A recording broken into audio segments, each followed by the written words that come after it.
What's good? We back with the Boxing Clinic and more. It's your boy CJ Goodfella. Y'all know what it is. Back on the boxing grind as usual. And I was having my subscriber say he heard that Broner might fight Keith Thurman in August. Said it wasn't nothing concrete or nothing like that.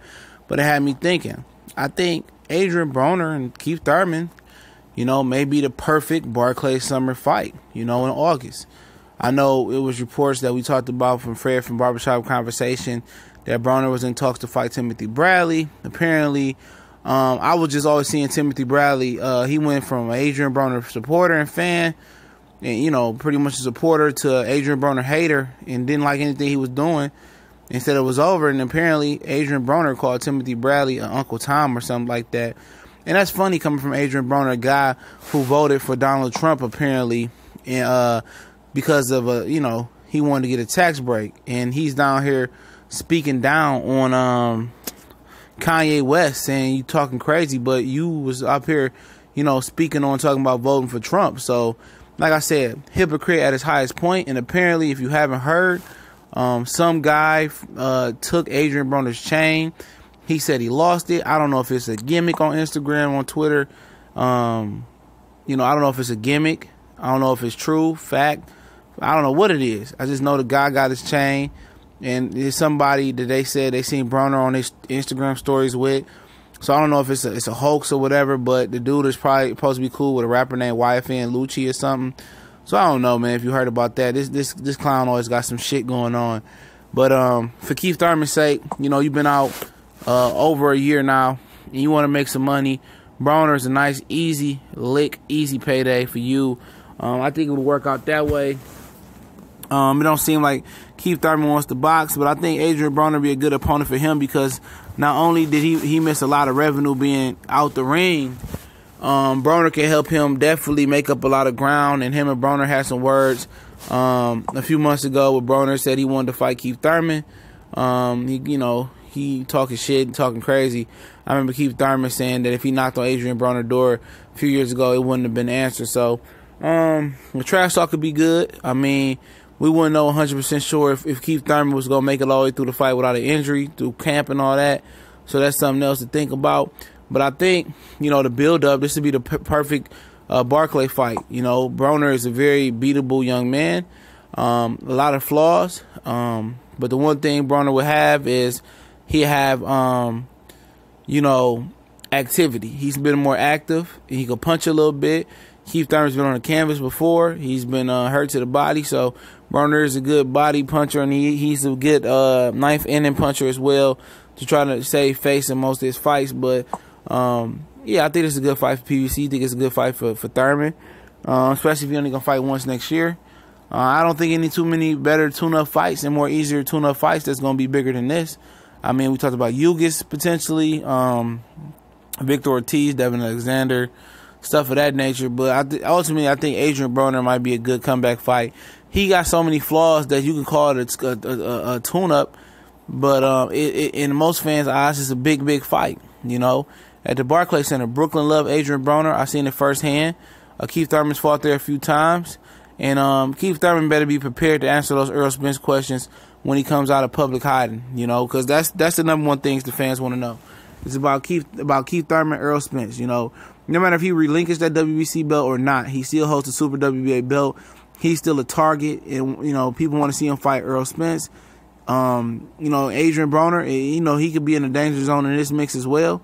If he wins the belt from Keith Thurman, somehow beats Keith Thurman, he's going to be targeted as well, too.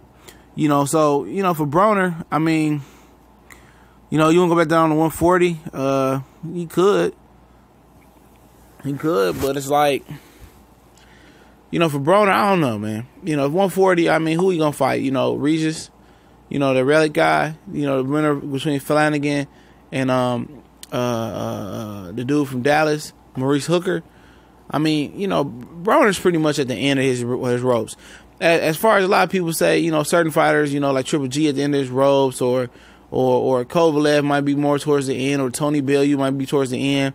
Broner's right up there with the fighters that's at the end of their ropes, And for him, he ain't never been scared to take on the tough fights, but he hasn't won them. And for him, Should a Jesse Vargas rematch be there? Yeah, but does he want to go out west?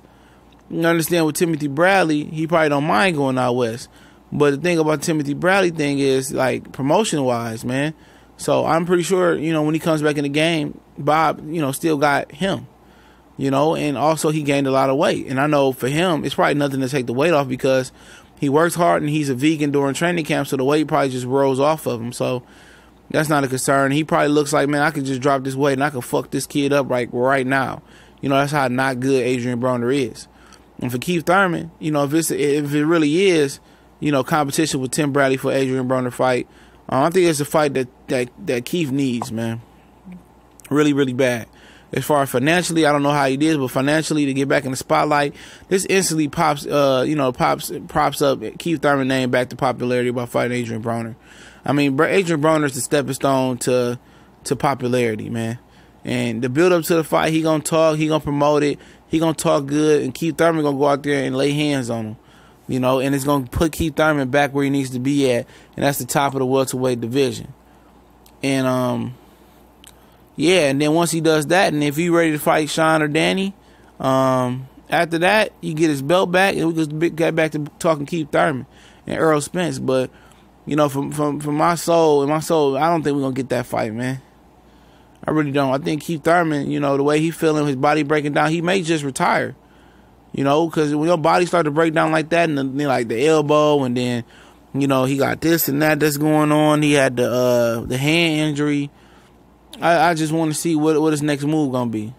Because it sounds a little fishy that the hand injury is no X-rays, no something like that. He might have another plan ahead, or he might be signing with somebody. We don't know. But I think the Adrien Broner fight would be a great, great fight for his career at this point. I mean, he needs to get his name back hot, and what better way to get your name hotter and quicker way by beating the hell out of Adrien Broner. Now, if Adrien Broner any type of threat to him, I would say yeah, he is a threat, because Broner can fight at the end of the day. He is a gifted, talented fighter, but he's not much of a threat. He's more of a mosquito bite instead of a lion bite. And I look for Thurman to get his rhythm, but the biggest threat for Thurman is he healthy? Because he wasn't healthy going to the Danny Garcia fight. He wasn't healthy going to the Sean Porter fight because of the car accident.